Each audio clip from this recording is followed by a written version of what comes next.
Hello everyone, my name is Anusha and welcome to the MIT ID podcast. Now, this is a series where we are getting people of MIT ID on board and talking about things related to design, work, culture, college, and everything, to be honest. And this is a pilot series which we are doing in collaboration with my very own podcast under the name Lemon Lessons. And for the very first episode of it, we have the HOD of graphic design, Mathew Kurien, on board. So, welcome, sir, to our first episode. Thank you for inaugurating the MIT ID podcast. How are you? I'm good. How has it been? How was your day today? Very busy. We're setting up for certain things out in the campus, so quite busy. Okay. So, sir, before we get into the podcast, I think half of the people of MIT and the people who are going to watch this podcast know about you. But if you can just say a few words about your industry experience to them, it would be really helpful. Okay, so I'll go in sequence. Done. So my schooling was done in Bahrain, in the Gulf. So that's why I'm a little off like that. and then I came to Delhi and did all my primary schooling, secondary schooling here in Delhi. And I was majorly into sports, so we'll come to that later. I was homeschooled for 2 years. My 11th and 12th was homeschooled. My 11th and 12th, because I was in sports and there was a lot of things happening in my life, so my parents decided to homeschool me. Then I had my father put me into a fine arts school with a specific instruction to work simultaneously. Oh. So I was working. So I was in the studio where at that point of time in the early 90s, we had Shah Rukh Khan with his series called The Fauji, one of his first serials. And that studio was editing Fauji's series. I was part of that group. We did a lot of pilots for Doordarshan at that point of time. So that's when my career actually started. After that, I did my master's in museology. I did fine arts and applied arts, which is basically commercial art, graphic design at that point of time. And my master's in museology, which is basically study of museums, because I have this certain inclination towards art history and documenting them, conserving them, preserving them, etc. After my master's, I went on to go and work with various spaces on research, especially in photo research. I dropped out of a PhD program around that time. I did small stints in a newspaper and then went on to teach for 6-7 months. And then joined Dorling Kindersley, which was one of the biggest break that I got, which I considered it to be a career-breaking, pathway for me. Where I stayed there for 10 years.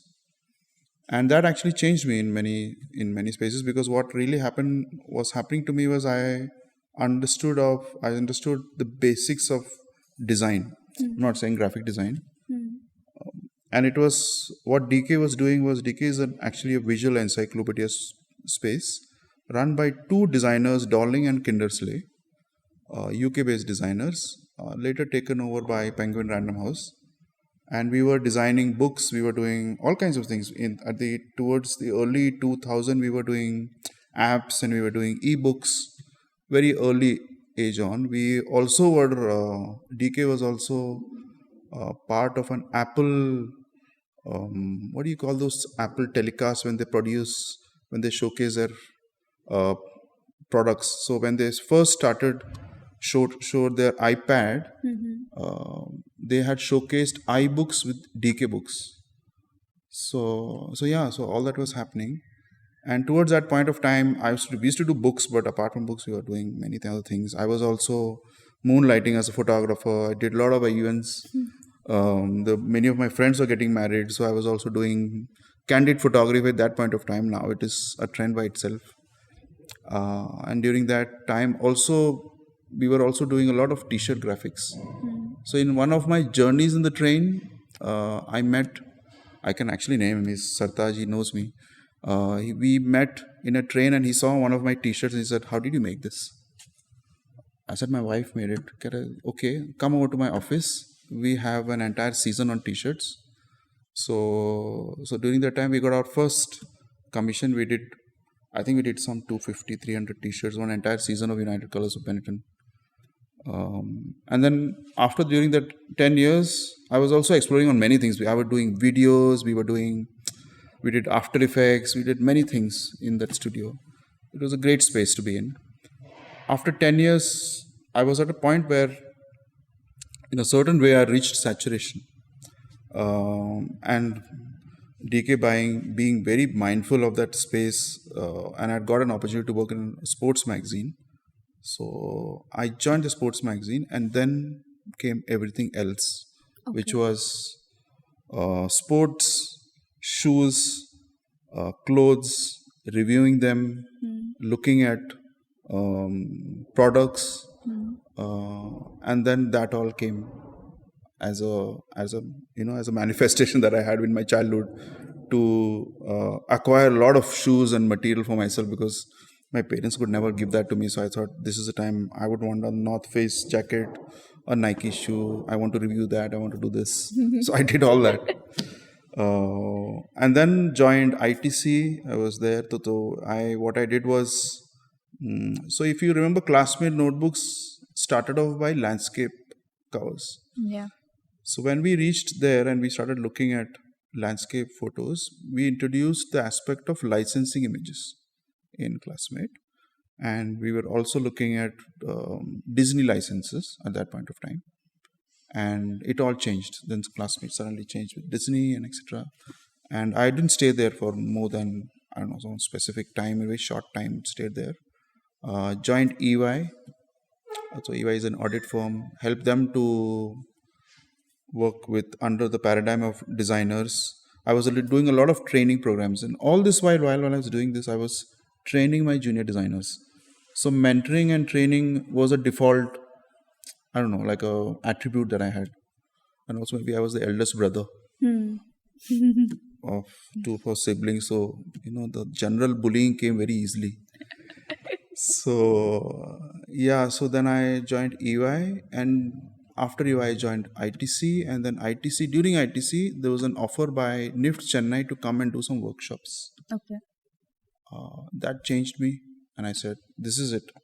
I just want to teach for the rest of my life now. So that happened in 2017. I joined MIT ID.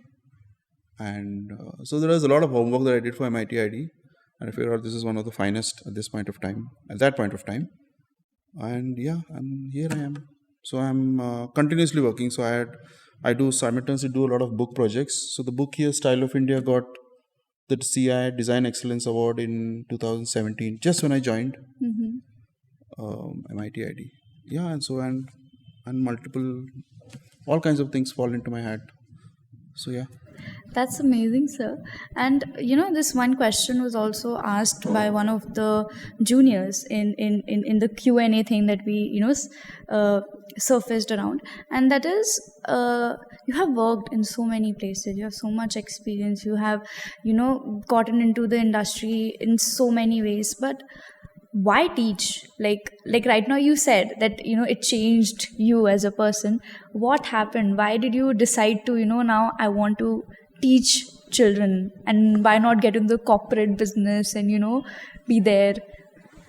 I think students at specific age really think that is vanity at that point of time. You will see someone saying, oh, I know people from United Colors of Benetton, or I know people in Apple sales or whatever, but at this stage of your age,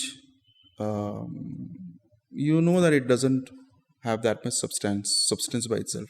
My reason to teach is that I already had this aspect of training, and I was very theoretical from the day one when I started my college. My orientation was always about understanding the underlying philosophies of whatever is there. So that's why I did museology, that is the trigger that helped me to get into deep diving into artifacts, objects, history, all kinds of ologies like archaeology, anthropology, epistemology, all kinds of things that you want to know. And I was only working for sustenance in most of the time. DK gave me that knowledge stimulation for me because I was working with information. The other spaces was just working. And at a certain stage in your life, you reach to a mid-range to a senior level manager. And when you reach senior level manager in bigger companies, you don't actually do design projects. You are facilitating and getting work done. So when your softwares are Outlook, Express, and Excel, it is time for you to move out. So that was a time when it reached where my only softwares was Microsoft Outlook and Excel. Yeah, so that's when I said, I think, and when I started talking to the students in NIFT Chennai, but I realized that they were so fresh and they were so full of ideas, and I felt a little stale at that point of time. Okay. So I thought getting back to design and to contribute more in design is what I want to do.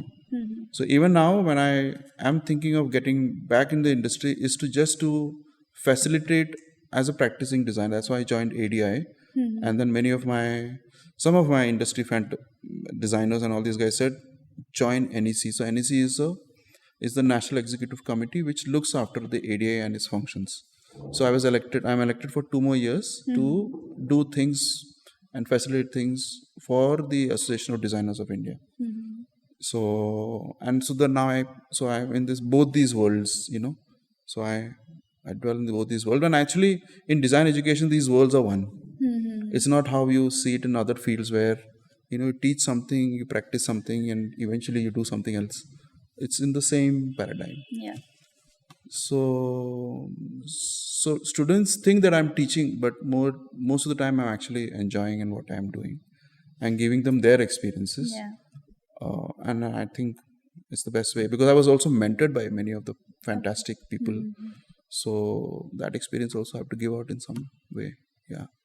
And since you have mentioned about students and how that also attracts you so much towards the whole idea of teaching, there are so many different students you meet every day, like students coming from different lives, different ideas, different concepts, and at the same time coming with different, I don't know, I want to say, but different traumas attached to their whole thinking. Any instance that sort of intrigued you, or any instance with a student that made you feel like that is still in your memory pretty intact? So when I joined MIT ID, the aspect of jury was that so in my college days we never had jury. So in our college we used to have open displays, and people would come mark you. Or you had, for bigger courses, you had week-long exams. So you would do a campaign, you would get 2 weeks to do a campaign. You're an off-centered place in Jaipur and you make your own campaign. So you're on your own, whatever campaign you make, you're evaluated. So this jury system was a new thing for me.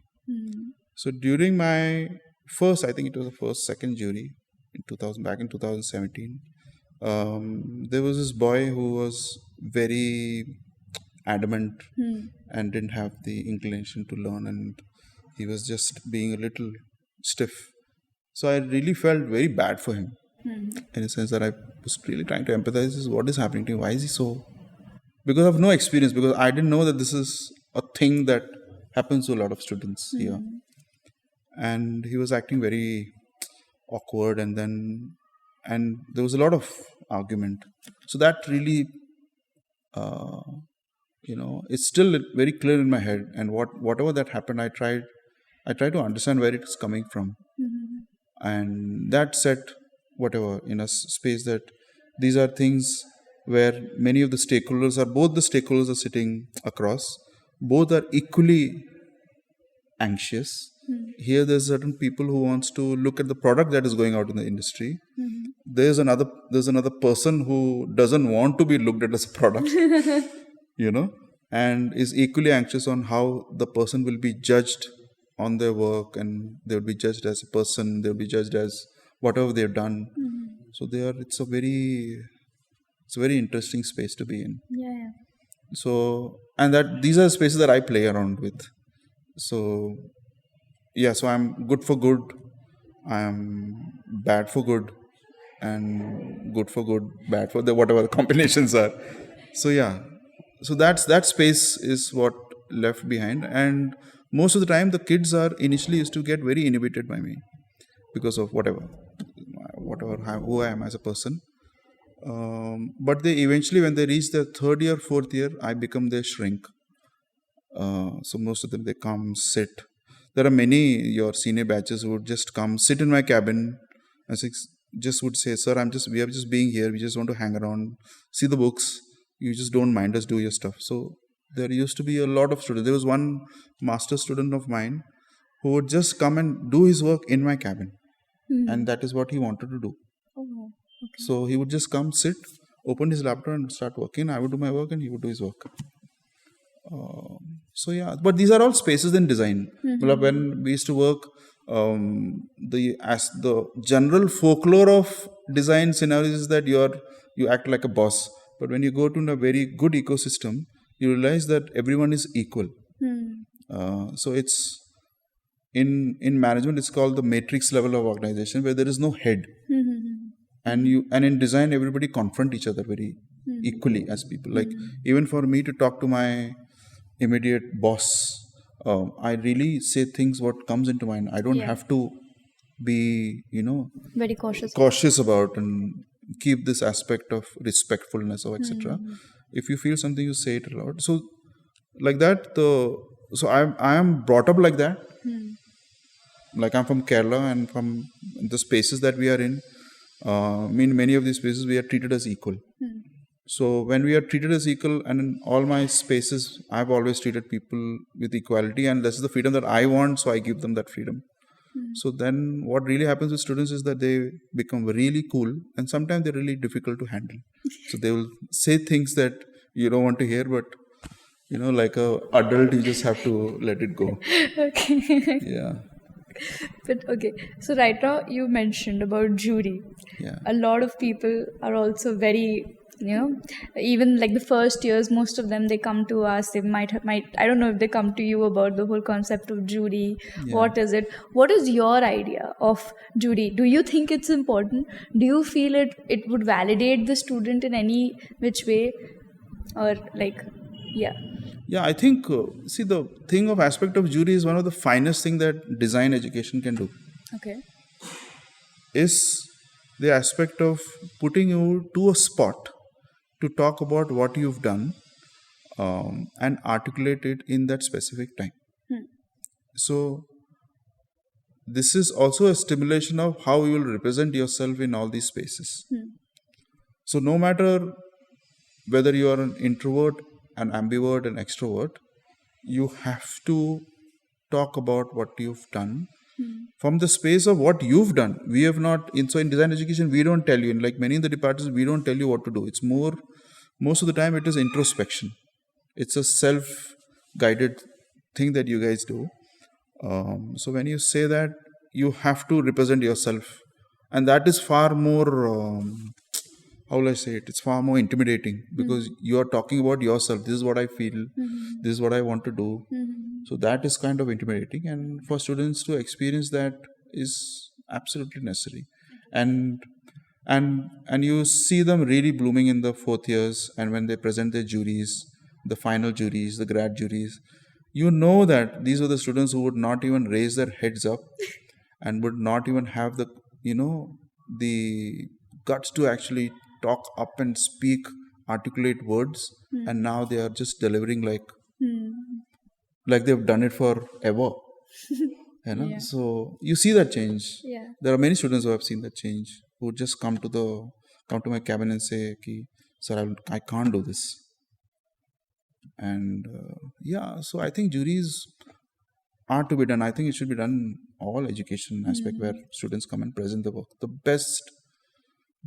The best type of exam is jury, because it's you who are representing yourself with the work that you have. It's not about just ratifying or just putting out whatever words you can have at that point of time and giving out a wrong impression. You really can't fake. And you have faculty who are of different ages. So I've said in many of my juries that this jury is 120 years. It's 150 years. Like you have someone who is 65, then you have someone other one who is 50, then you have a 40-year-old guy, then you have a 20-year-old guy. Calculate is beyond 100 years. Yeah. So you have 100 years and you're standing in front of 120 or 130-year-old giant and you're only barely 20. So that's intimidating, but it's an experience that you should have at this point of time. So also, as we all know, like, design and the outputs that we give during our design assignments, they're very subjective, like Yeah. from person to person. Yeah. So how, as a faculty, do you define that, okay, this is good or this is bad, this is the right part to go on, these are the marks that the person should get? Because a lot of questions were related to the fact that are good marks and good design directly proportional or not? No, it's not. So based on what I experience and the things that I've been reading on design education, so my PhD is on design education. We are not only mapping how you can be a designer in the industry and looking at mapping your skill set and your cognition level as a practicing designer, which is a very capitalist way of looking at things. You're saying we are not making factory workers here. We are making thinkers. At this point of time, we are making you a person who can adapt to whatever situation you put him in, which is everybody's career. So you see, it's not only me, you see anybody's career as HODs and as faculty here. They have gone through situations and they've adapted very well. And that is the education. Art and design education is that is what it does. So when a person is evaluated, the design education has very clearly, and art education also has clearly indicated that a student has to be evaluated from the student's point of view, his cognition level, and there is no benchmark to it. So you are not benchmarked. A 90% student is not the benchmark for the rest of the class. Okay. Everybody's learning capabilities are different. Everybody's communication is different. Everybody's practical dexterity is different. So we are going to evaluate you, and that's an ideal situation, from where you as a student come from. What is your cognition capability? Have you raised your own bar? Have you lowered your own bar? Have you not been delivering on time? Because delivering on time is not the general thing in the industry, but is also being disciplined enough to do more work. I say that to myself a lot of times, that if I have to have more time to do many things, then I have to be disciplined enough to finish my work on time. Otherwise, you'll not get time to work.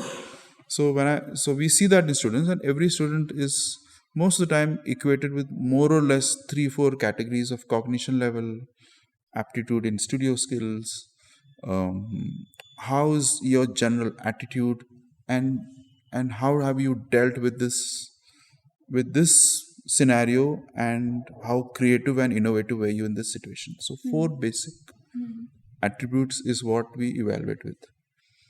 Subjectivity might come in, but when we look at an outcome, we look at it from the viability of the product and how close is it to become a live product by itself, or how crazy it is from a divergence ideation method. It's so crazy that if you start putting it together, can it be a viable product? So all those aspects are there, and it may seem subjective, but it's quite objective, like that. Okay. So as you also mentioned about the timeline thing, like, and we know in our college a lot of assignments are given to us. Most of the times the students ask for extension without even considering that extension will cause them problems in the next course because it will overlap. So how do you deal with that idea? Because at the end of the day, jury is coming, you have to give all the courses, you have to give all the submissions. So do you think it's better to be flexible in that manner for the students, or should the students be, like, I have to wake up and I have to do this work, I have to give it on time? Like, what sort of discipline should be inculcated in the student in that aspect? So that's why I say when I do this small lecture in semester 2, in my lecture I say ki join a sports, a sport, join a small sports activity and take up a sports actually, and continue to do that throughout your 4 years. What sports does is actually gives you the grit and the resilience to go through all these situations. Okay. So putting on time. So the faculty most of the time, even at least for me, what I say is that I really calculate my time based on the extension that you will ask for. So this method has come into my system. That haggling, if I say Friday, they are definitely going to take it to the weekend and it is going to be Monday. Okay. Right? So I keep it for Friday. And so that they get the weekend to finish it off on Monday. So there are some late comers who would just still keep coming till Monday. But we anticipate that. Maybe some of the newer ones who come might get this experience later as they go. But we anticipate that. The other thing that restricts faculty is the time of sending the evaluation to the authorities. So that's why we get a little, restless on sending everything on time, and it has to be done on time. So, yeah, but I think it doesn't matter at the end of the day. See, this I say so one of the course that I'm doing right now on publication design, it's an open course. We have enough freedom to work on, etc. And I also told them that I'm not going to give you enough feedback. You have to take in your own creative confidence to get to a situation where you agree to yourself saying, this is what I want to do. So, and I said, don't ask for extension. Okay. All right. What you can do is you can deliver a work in progress, 80% delivered object or a product, and then based on that, we'll be able to evaluate you. Your documentation has to be proper, and you take the 40% towards the jury and finish it off. But you have to give us saying that, oh, this is a chair that I'm making, and this is the structure, this is the material, etc., etc. This is the book that I'm making, this is the content. They've also started making exploratory diagrams of the product with giving out measurements, how will it look, etc. So all that clarity is there. And once they get to 60-70%, they can just obviously continue doing it. And as faculties and also as educators, we also keep changing according to assignments and what is to be done. In one of the system thinking exercise, what we did was we had asked the students only as a warm-up exercise. So I asked, why do we arrive late in the college was a question. I said, let's work on this.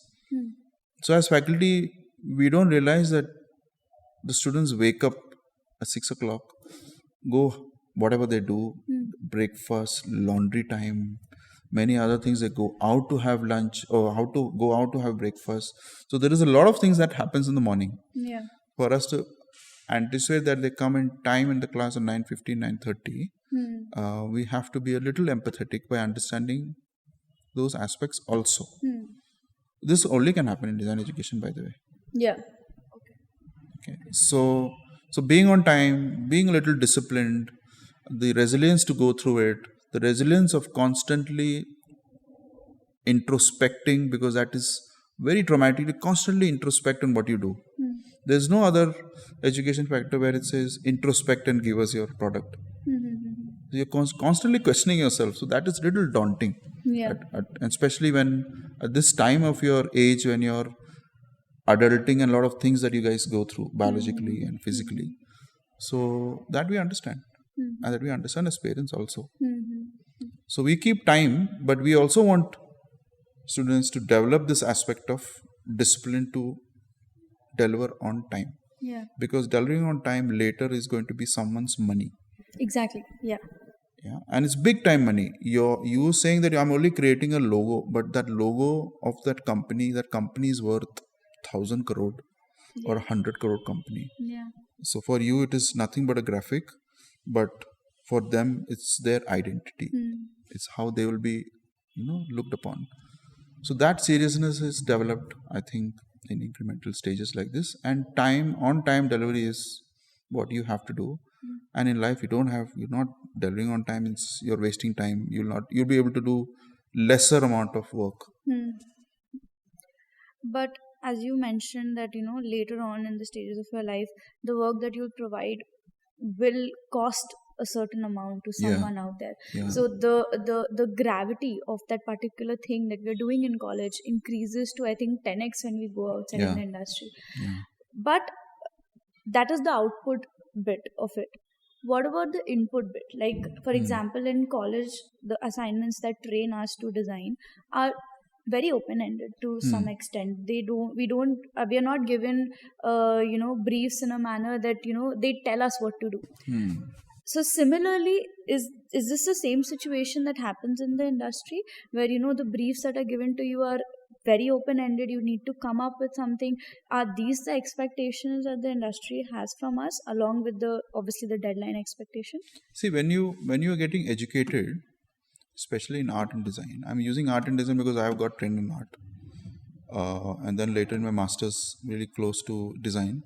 In art and design, the aspect of divergence in idea generation has to be curated. So, as a design student, you should be able to think in a wider perspective as much as you can think. If we give you, if you give you a converged brief altogether, your exploration and your awareness is going to be very less. That is why most of the time, when you have people who are the ones who are the creative ones, are far more aware as people, as human beings, than the ones who have straight briefs, spoon-fed briefs. So, in design education, we simulate this divergence more so that you can think more faster for smaller briefs. There are many studios and there are many design ecosystems that encourages this, but time is the crucial aspect there, right? We don't give out too much on time because we are only developing habits to think. So develop habits thing is very difficult. We are saying think of 1,000 ideas and then come to me with 100 ideas, and then we will only do 5. Okay, so that is not done in industry. Yeah. But when you practice on doing 1,000 ideas and making it and converging to 5 ideas, that habit comes naturally when you get into a space where the aspect is saying, can you do this for us?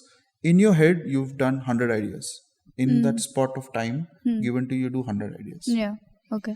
So if you give you a brief of idea, if you give you a brief where you only have to think of 10 ideas, when at a given point of time, you'll only think of 2 ideas. Yeah. Okay. So it's far more aspect of when we say exploration, and that word by itself is like, give me more exploration, instead of like, yeah, right, we'll give you explorations. But that basically is meaning that we are training you to think faster, so that the moment when you deliver in a real world scenario, you will be able to, your thinking design processes you do it so naturally that you will deliver in no time. The process of elimination needs to be very, very very strong. fast. Yeah. And and with all the technology that we have right now with AI and whatever that you can talk about and whatever automation that you have at this point of time, it comes back to the designers who still want to be original with billions of ideas already there in the history of this planet, and then you still want to be original, which is quite a task, which is by itself is impossible. Very, very, very impossible. Yeah. Yeah. So imagine thinking something new every time when you've been hired to be new.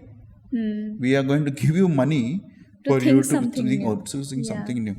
Yeah. So to inculcate that, these are some things that is done across the world. This is how it is done across the world.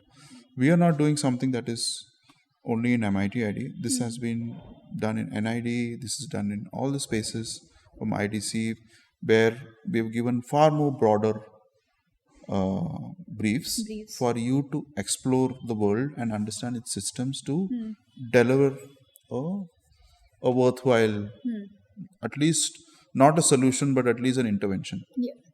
So in this whole process, how do the person also keep up with the trends that are going on at the very moment? So I don't believe in trends. Oh, wow. Amazing. Yeah. Okay. So I don't believe in trends. I think that, and being a designer, you realize that once you practice that, trends are actually made by people who market and the one designers who create a new language for you to see, and then you develop these spaces where you think that, oh, this is right, this is how I should wear my glasses, this is how I should walk, this is how my hair should be, this is how we should be speaking, and etc etc. And these change, and these also loop back to where it came from. So all that we are doing right now in many spaces is already been looping after 50 years, 40 years, 20 years. Yeah. So if you have at least had a half lifetime and you're being a little conscious, you realize that it is looping. When you see something new, then it might be a trending thing that you think it's new, but it's not new. It's something that has already been there, and it only has got readapted with its new condition. Yeah. So you have to be a little aware of things, how things are churned out. And if you are aware, I think you will not care about this thing called trend. Okay. Yeah. And what about the whole, you just mentioned the term, and I was going to ask you, because I feel one of my friends also in my batch, you are one of the first people who tried to incorporate AI with graphic design in the MIT ID curriculum. So how do you think the intervention of both these terminologies would happen in the future? Is there any scope for it to go forward? And where do the ethics of AI lie in design? So the ethics have already been programmed in AI, by the way, by many countries. Yeah. Okay. Yeah. So we did this exercise. So I really wanted to try this. And for me, I knew somewhere, based on experience, I knew that this will not work. Okay. So we told our students that you'd go and do a course on AI with a very fancy Finnish school, and then all of them did that 4 weeks, 5 weeks course, and we said, make a book with assets from AI. So you get text, get imagery from AI, and develop a book, and that book is going to be an activity book for designers. Okay. Now the current batch who's graduating, they are heavily talented. What they couldn't get AI to work for whatever they wanted. They eventually said, this is not working for us. We might as well illustrate it. Oh wow. Okay. So it couldn't deliver. That tool couldn't deliver at that point of time. I'm sure right now it is far more better, but at that point of time it couldn't deliver on what was required. Because it was for a designer. Yeah. The activity book. So to deliver and to develop assets based on the AI tool wasn't very encouraging. Having said that, the AI tool by itself is nothing but another tool to explore where you can develop your ideas. So we've seen a lot of automation. So we used to work in these book scenarios where we wanted to develop one book. So one book had to be translated into 60 languages with the same design. How does a person do it? So we used automation tool to develop, and it just converted the text into different languages, placed it nicely, laid it out nicely. All was done by automation, and one book could be converted into 60 times, which is 60 different languages. And there were tools, automation. The only thing is that it was computed. Now the computer has a little bit of intelligence. That's it. But apart from that, it doesn't. I don't see it as a very big factor. I think if we start enjoying it, it will be nice. Like the other day, I was in this restaurant and I saw this light, and I thought, how will this look if I have a branding project that I'm doing?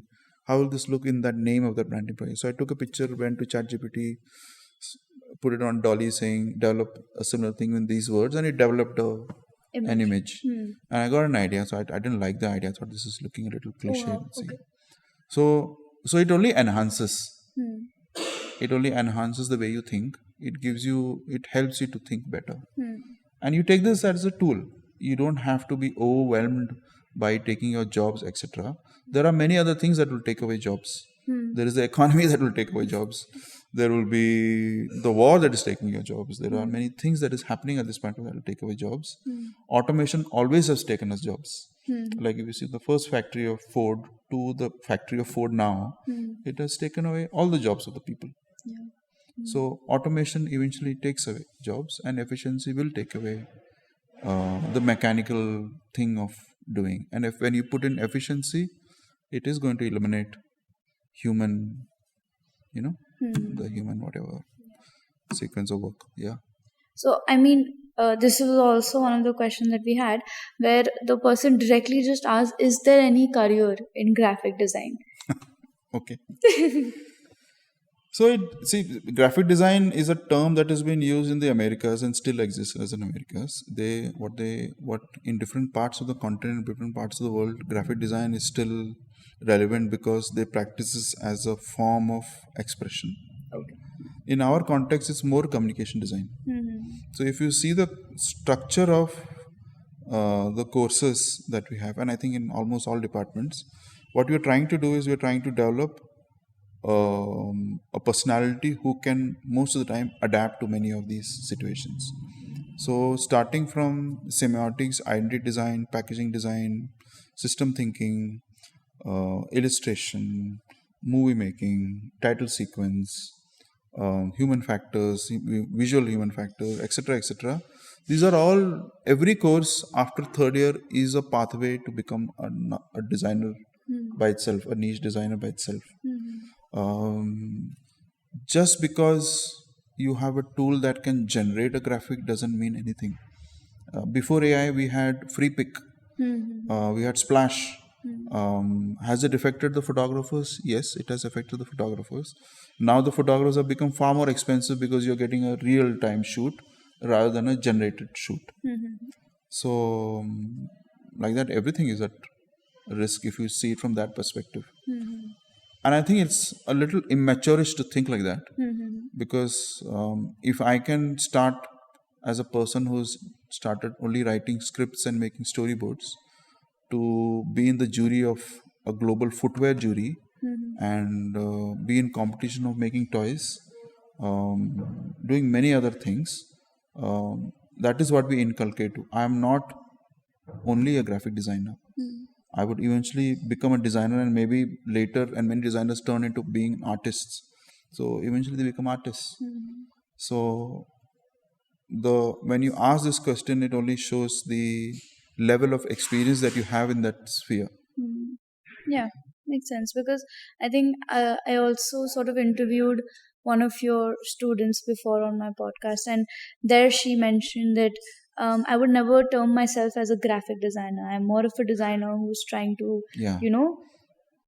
just give a solution by any which means that I can. See, when we say graphic design, product design, UX design, furniture design, it's only for you to develop a pathway at this point of time for you to understand design. It's only to discipline you to understand art, science, commerce after 10th, right? So similarly like that, it's product design, graphic design, etc. It is the current pathway that you have. What you do with it later is only going to populate itself into many times. Yeah. So you will not be a graphic designer continuously if your pathway show you different opportunities, and with opportunities and giving out a certain person saying graphic designer, product designer is, you shouldn't have that occupational caste system by itself, Yeah. Why would you put a certain man or certain person or certain female to say you'll only make chairs, you'll only make graphics? Why would you want to slot them in this aspect? There are transport designers who have become photographers, and fashion communication designers have become being part of the interiors of a car. So it doesn't matter at the point of time. It's how you take that opportunity to become, use your sensibility. Yeah. So it doesn't matter. Yeah. So I think, sir, we are heading towards a little of the end of the podcast. Yeah. For the end, I think just a few advices that the people from the current batch who about to graduate wanted to ask you is firstly, they are quite confused about how the industry is going to be like. Very much confused because this is something that I heard from them, where they mentioned how there's a lot of focus on studios, but some of them also want to experience startup, how graphics lies, like how they can use graphic design in their graduation project through startups, through corporate, and not only dive into studios, was one of the major questions that I've got from the current batch. So any advice on that?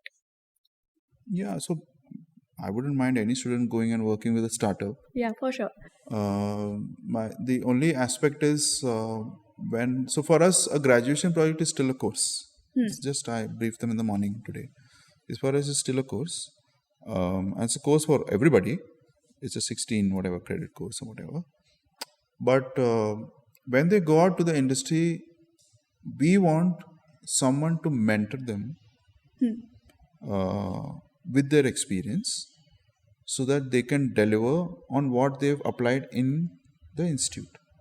So that mapping has to be done. My only thing is ki when they go to the industry and they don't have anyone to look at the steps they are taking, they shouldn't harm, or they shouldn't be a factor where it brings in the wrong notion of that company, or that studio gets into a wrong pathway altogether. Because the impact of a graphic or of a product which comes out of a student without experience is far more, to be looked at from a very careful point of To view. be very cautious. Yeah. So there I say ki I would like you to join some spaces where you are guided a little bit, rather than you going and immediately giving out solutions without any practice. So if you give out a wrong identity to a company, they are going to get stuck with it for the next 5 years. Yeah. Imagine you getting stuck with that. And it really impacts on their finances and their functioning, etc. So that is not viable. So that's why I say you have to be responsible to go into a responsible ecosystem. Yeah. The other aspect is that I really want all our students to be very careful in getting these ecosystems where the design system has not been established, and the way of their functioning will be very different the way we function. So that is very tough for someone who is doing that for the first time. Like imagine you yourself going to a situation where they don't understand the cruciality of what we are doing, and we do something, they don't understand it, but it goes out to the world to do something really effective. It affects them in many ways. So that's why I think it is far more to go to these spaces where there is an equal mindfulness of taking you in, where you feel safe, you feel that you can develop trust. All those factors comes in. So is for them to understand saying कि अरे sir ने बोला studio में जाओ, design organizations में जाओ, don't go to these spaces. I'm only saying that go to these spaces being responsible of what you're doing. So it depends from students to students. So there is a certain student who say कि I want to be going to some scenario where it is social oriented. It requires a lot of mentorship. Imagine you are dealing with people who are by themselves vulnerable, and you're going to put out a communication or bring out a product that will affect them directly every day. So we see that from that angle. Yeah. It's not like giving out an instruction like a Makes sense. a Yes. fatwa. Yeah. But also there is one more factor that affects a lot of decisions in terms of where to go after the college gets done, which is the money factor, the financial factor. And this is something that at one point we also don't know how to negotiate or what to say, because we also don't know what are we putting like on the table for the Yeah. organization that is taking us. So any comment on that, like should one focus on what their pay is, or should one focus, for example, someone is getting a place where they know they'll be nurtured, they'll be mentored, but then maybe the pay factor is not that well, but then they're getting an offer from a place which might not need them so much, but at the same time there's no mentorship. It's just like a corporate, maybe we can say, a scenario where they're just going, but the pay is pretty well. As a first comer, what do you think, what should the person do? So it depends from students to students. That's the, yeah. My discussion with students are basically we look at from their economic strata. There are many students who come from not so privileged backgrounds. There are students who really want to experiment. They really want to look at where their parents are only saying ki, go and experiment, go see the world, etc. So many different types of students who come together. By the way, there are many corporates right now who are very, very mindful about Yeah. design as an ecosystem. So there used to be a time when it was considered to be a far safer zone, but it's far more better at this point of time. So it depends from student to student, the orientation, what he wants to do immediately.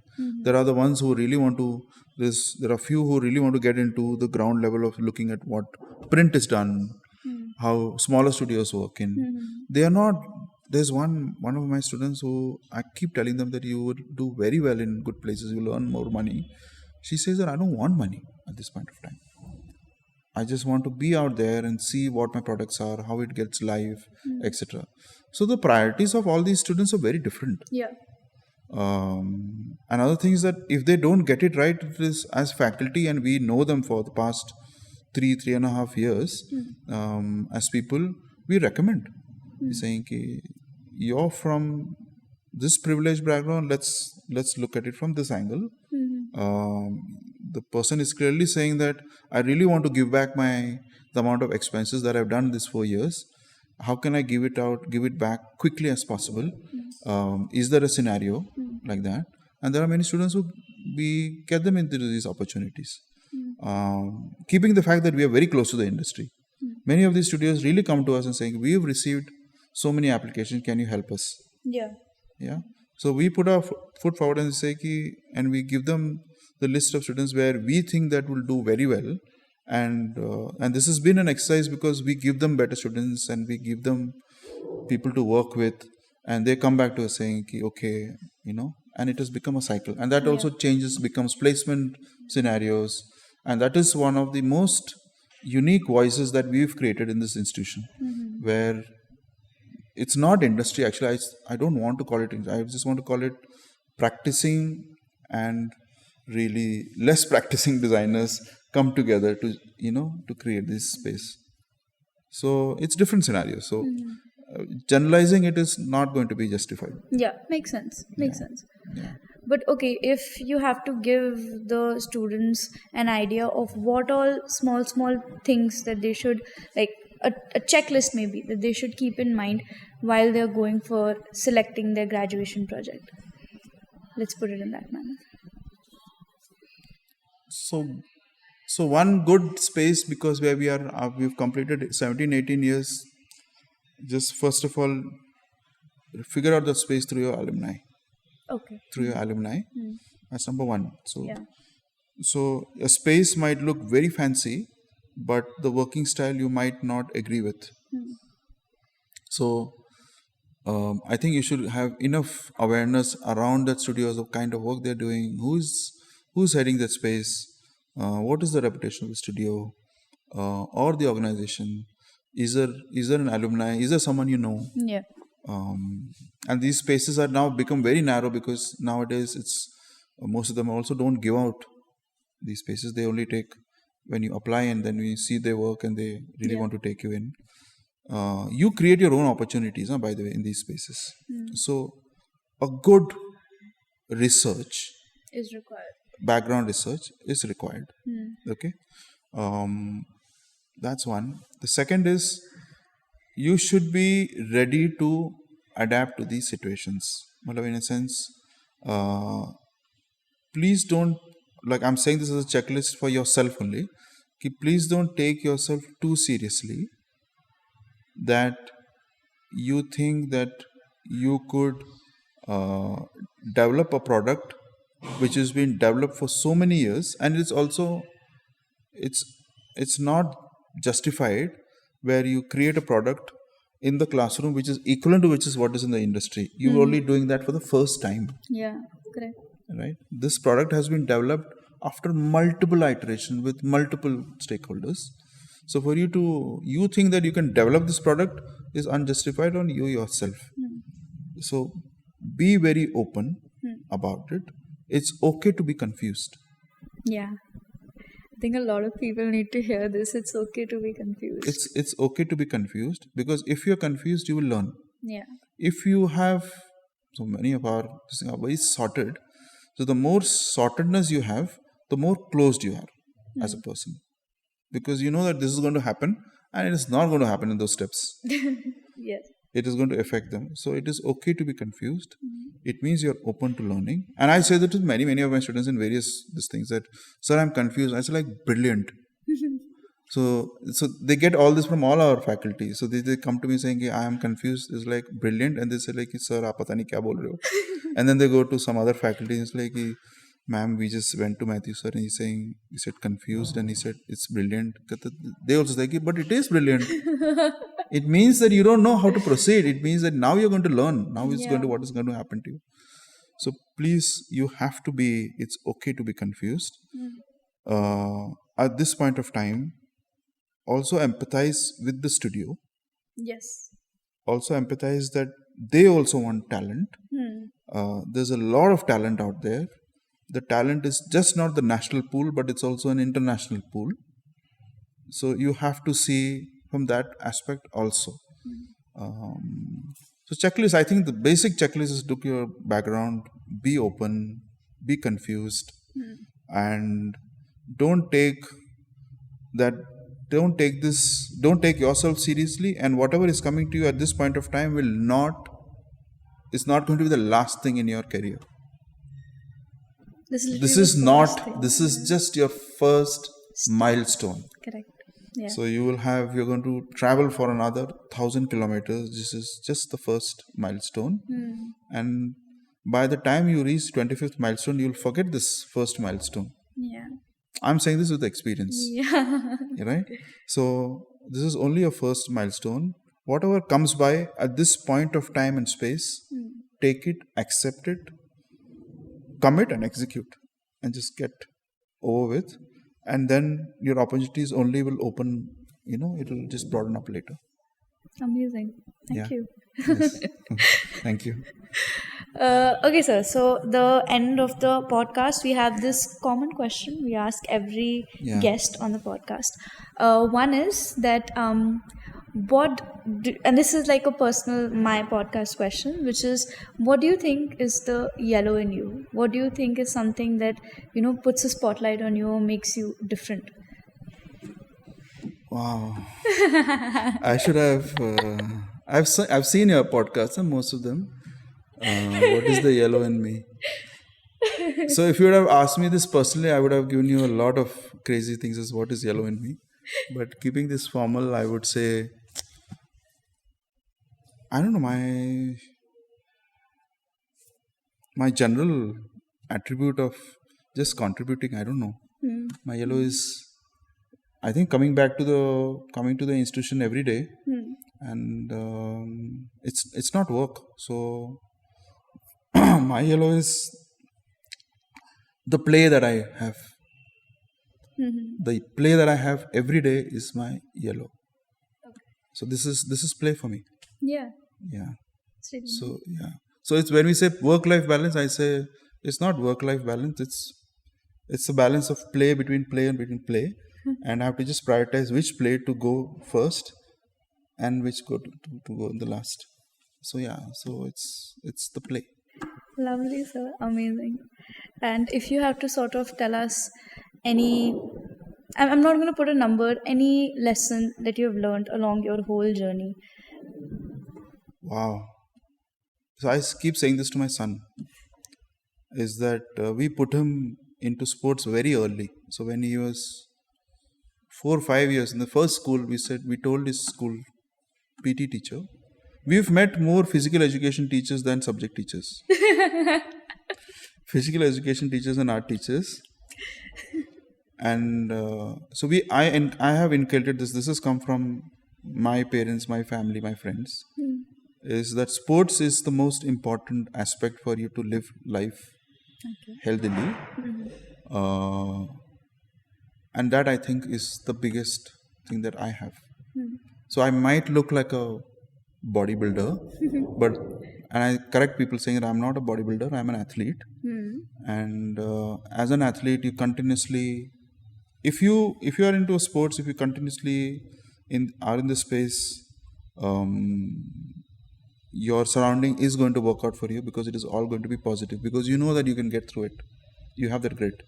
So I think picking up a sport, continuously working on it, being active is something that you should take up. That's my thing. And I inculcate to all the students and all my little minions that come to me, whether in the form of students or my cousins, younger sons, daughters, we all keep them in sports.